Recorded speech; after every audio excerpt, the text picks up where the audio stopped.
ebyomukyala Wanga Olivia Lutaya ono nga y'omu ku basibe b'ekibiina ekya National Unity Platform abaakwatibwa emyaka egikonokkiriza mu ena egiyiseewo oluvannyuma lw'okuba nti yali muwagizi yali munnakibiina ekya National Unity Platform ate n'omukulembeze waakyo amanyiddwa nga His Excellency Robert Kyagulanyi Ssentamu. Ebibye si birungi bwe twogerera nga bw'ogenda okuwulira mu mboozi gye nkuleetedde olunaku olwa mukutu gwa Luzon TV. bw'oba tonaba kubanga osubscribinga kikole tubeere nga ate tutambula ffenna mu nsonga eno. Njagala otuwa ekigalo kubanga bwe ntera okugamba gy'okoma okubeera nga olaikinga information oba ogiyambako okubeera nga etambula. Emabegako awo tuzze nga tukuwa ebikwata ku mukyalo ono amanyiddwa nga Olivia Lutaya ne banne 27 abaakwatibwa ku bigambibwa nti baawagira buwagizi His Excellency Robert Kyagulanyi Ssentamu ekibiina kye n'enteekateeka ze bwe yali ajja mu kalulu aka 2021 okulamuza entebe ennene ey'obwa pulezidenti bw'eggwanga erya Uganda. Olivia Lutaya engeri gye yakwatibwamu ezzenga ennyonnyolwa. Bangi bannyonnyodde engeri gye yakwatibwamu era emikutu mingi egy'enjawulo egivuddengayo nga gyogera ku butya omukyalo ndo yakwatibwa. Olivia Lutaya ne banne 27 kigambibwa nti bangi babadde bakakibwa nga babasendasenda nga babadyekadyeka okulaba nga bakkiriza nti bazza emisango gy'obutujju omwali emisango gy'okutega bbomu n'ebirala ebifaanana bwe bityo, newankubadde ng'amawulire gagenze okuvaayo nga bangi baagaana okubeera nga bakkiriza era nga mu abo omuntu eyeewuunyisa ensi ye mukyalo ono gw'olaba eyaleka abaana be nga bamututte munda mu kkomero lw'okuwagira His Excellency Robert Kyagulanyi Ssentamu. Kigambibwa nti ono ye y'omu ku abo abaaguguba n'agamba nti nze bwe mba nazza omusango njagala munvunaane, njagala mugunsalire, saagala ate mu nteeketeeke, saagala ate mu nkake oba mu nnimberimbe nsobole okubeera nga nzikiriza emisango gye simanyiiko mutwe n'amagulu. Kakati n'owulira abamu ku bantu abagambi babadde mabegawo ensonga zino kubaddeko omukyalo egwolaba amanyiddwa nga Jennifer Nakanguubi era yazze nga abyogera lunwe ku mikutu gya radios ne TVs egy'enjawulo wamu ne social media platforms ezize n'ez'abantu abalala ng'akola zi interviews n'ebigambo ebirala nga bwezze ng'obiwulira. Kakati bwe twogerera omukyalo ono bambi amanyiddwa nga Olivia Lutaya ebibye si birungi oluvannyuma lw'okuba nti emikutu egy'amawulire egimu gitandise okuba nga gikuba story nga balaga nti waliwo kye bayita untold story of Olivia Lutaya and the petrol bombs, nti waliwo emboozi etatugambibwa, waliwo emboozi enekusifu eyinza okuba nga eri mabega w'ebigambibwa okubeera nti Olivia Lutaya teyakwatibwa ku byabufuzi nga mwe mulowooza, teyakwatibwa ku lwakuwagira His Excellency Robert Kyagulanyi Ssentamu ng'eggwanga bwe limanyi. Okusinziira ku mikutu egimu nga bwe ngenda okugamba sources ez'enjawulo nga balaga nti waliwo story gye mutaamanya era Olivia Lutaya baamukwata ng'emabega we waliwo okukola bomu enkolerere okubeera nti yali mu misango gya bomu enkolerere awamu n'emisango emirala egyefaananyiriza bwe gityo. Kati gwampuliriza ku mukutu guno ogwa Luzon TV njagala okutegeeza nti bambi mukazi wattu ebibye si birungi yadde eddakiika n'emu gwampuliriza era njagala kuba nga nkuwa ekiwandiiko kino ekifulumidde ku mikutu egimu era nga wano omukutu gwe nnina official website emanyiddwa nga The Ankole Times olwaleero ng'ennaku z'omwezi ennaku olwajjo ng'ennaku z'omwezi 4 omwezi guno ogw'ekkumi omwaka 2024 baakubye eggulire nga bagamba The Untold Story of Olivia Lutaya and the Petrol Bombs. Nga bwe nkugambye wuliriza mu kiwandiiko kino kye baataddeyo nkulage eby'omukyala Olivia Lutaya si birungi yadde eddakiika n'emu kubanga amawulire bwe gatandika okuvaayo gayinza okuba nga si matuufu naye ebiseera ebisinga kiyinza okuaffectingamu ku mukyalo yowuliriza. It has come to light that claims made by Bobi Wine and leaders of the National Unity Platform regarding Olivia Lutaya being a political prisoner may be misleading. Nti tukizudde ebigambibwa ku mukyala amanyiddwa nga Olivia Lutaya. Robert Kyagulanyi Ssentamu omukulembeze w'ekibiina ekya National Unity Platform n'abakulembeze abalala bye boogera nti ono musibe olw'ebyobufuzi biyinza okuba nga si bituufu kye bayise misleading era biyinza okuba nga biwabya. Reports suggest that she was arrested not for political reasons.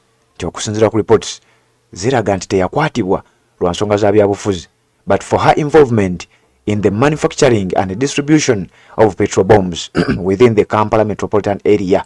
Nti wabula yakwatibwa olw'okuba nti yeenyigira oba yeetaba mu kukola bomu enkolerere ez'amafuta ga petrol bache baita petrol bombs mu bitundu ebya Kampala n'emiriraano.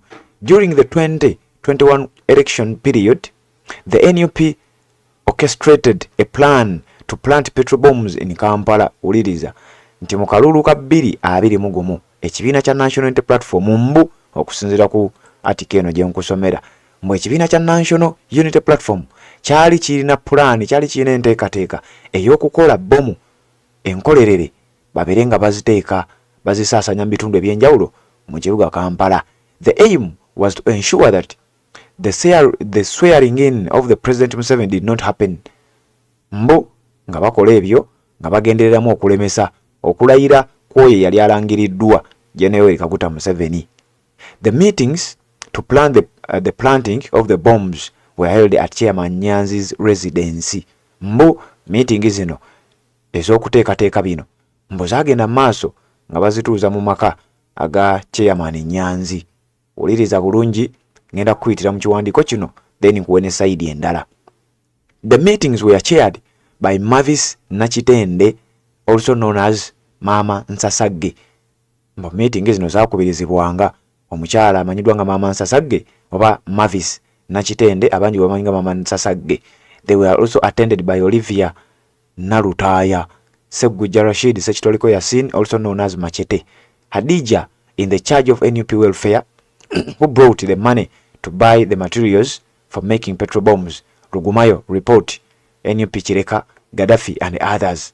Uliriza mbu mu bantu abaatuula mu meeting zino mwalimu Olivia Narutaya, wabula kati wano wesitegedde jukira tuliko Olivia Rutaya wano bagamba nti meeting zino mwalimu omu ku bantu amanyidwa nga Olivia Narutaya, waliko Segguja Rashid Sekitoliko Yasini gwe mmanyi nga Machete n'abantu abalala.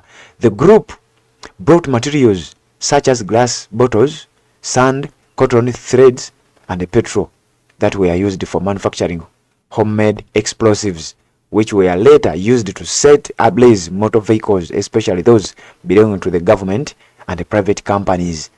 Mbu akabinja kano ba group eno mbu baleeta amachupa, ne baleeta omusenyu, ne baleeta cotton oyo isiye pamba, ne baleeta ebiwuzi n'amafuta aga petroli, mbu nga bino bye baakozesanga okukola bomu zino ezatulikanga mbwera ze baakozesanga n'okutulisa ammotoka ez'enjawulo mu kibuga Kampala. Ekiwandiiko kinene nenjagadde kuwaakaawo, wabula bino ebifulumidde ku mutimbagano guno byawukanira ddala ne byengenda okuwa ebiva ate mu nsonda ez'enjawulo gwampuliriza. Emabega kaawo ennaku z'omwezi nga zalinga ennaku z'omwezi 8 mwezi gwa 3 omwaka 2023, omukutu oba official website eya JB Muwonge bagenda ku website yaabwe ne bateekayo Olivia Rutaya, a mother of 2, was in 2021 violently taken from her home in Namuwongo, brutally beaten and tortured. Omukyalo ono ebyogerwa byonna okukontana n'ebyowulidde kigambibwa nti yakwatibwa era nga yaggyibwa mu maka ge agasangibwa Namuwongo, ne bamulesa abaana be 2 era baamukuba bubi nnyo era ne bamutokyalinga. Ne bagattako nga bagamba she continued to narrate how she was at gunpoint forced to make phone calls that led to the abduction and the torture of her fellow comrades. Nti era bwe baamutuusa gye baamutwala kigambibwa okusinziira ku ye bwe yali anyumya gannyonnyola ebyaliwo nti baamuteeka ku gun point ne bamukaka era ne bamuwaliriza n'okumusindiikiriza abereka amasimu gakuba. Amasimu gano nga ge gayambangako okwatirako abantu abalala be baakwatanga abaali banne ennyo mu lutalo luno olw'okulwanirira enkyukakyuka mu ggwanga erya Uganda. And then after months of being held incommunicado, she was produced in court and charged with a crime she has no idea about. Nti waite banga tono nnyo oluvannyuma lw'emyezi gye yamala nga asibiddwa mu buwambe obanga asibiddwa mu bumenyi bw'amateeka, yaleetebwa mu kooti ey'amagye baamukyajinga emisango gye yali tawuliranga nako era nga tagimanyi nako, era ne wetwogerera okuviira ddala lunaku olwo akyasibiddwa. Ng'ono yakwatibwa mu biseera ebyo nga yali campaign eya His Excellency Robert Kyagulanyi Ssentamu, wabula akalulu we kaggwa y'omu ku bantu abaakwatibwanga ne bayolebwa okuva mu maka gaabwe n'ebigambo ebirala nga bw'ozze ng'obiwulira. Bino nno tebikoma wano.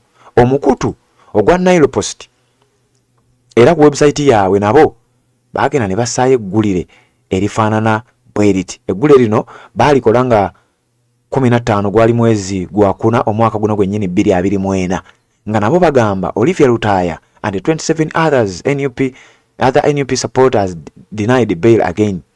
Lutaya was arrested from her home in Namuwongo, a Kampala suburb, in 2021 and detained incommunicado for weeks before she was arraigned in the military court. Nti Olivia Lutaya ku myaka 32 yakwatibwa nga jibwa mu makage agasangibwa Namuwongo mu kitundu ekya Kampala mu mwaka gwa 2021 ne bamusiba mu bumenyi bw'amateeka nga tebannamusalira era wayita weeks ntono nnyo ne bamuteeka mu kooti y'amagye emanyiddwa nga General Court Martial ne balyoka babako emisango gye bamusomera. Kati njagadde okutegeeza bino byawukanira ddala buli omukutu gugambye nti okusinziira ku reports nti Olivia Lutaya bamukwata nga bamulanga okwenyigira mu kukola bomu enkolerere, naye emikutu gingi gizze girambika Olivia Lutaya yakwatibwa olw'ensonga ez'ebyobufuzi nga mwe mwalina okuwagira ekibiina kya National Unity Platform n'omukulembeze waakyo amanyiddwa nga His Excellency Robert Kyagulanyi Ssentamu. Kakati embeera bwekyo bweri gwe ampuliriza ku mukutu ogwa Region TV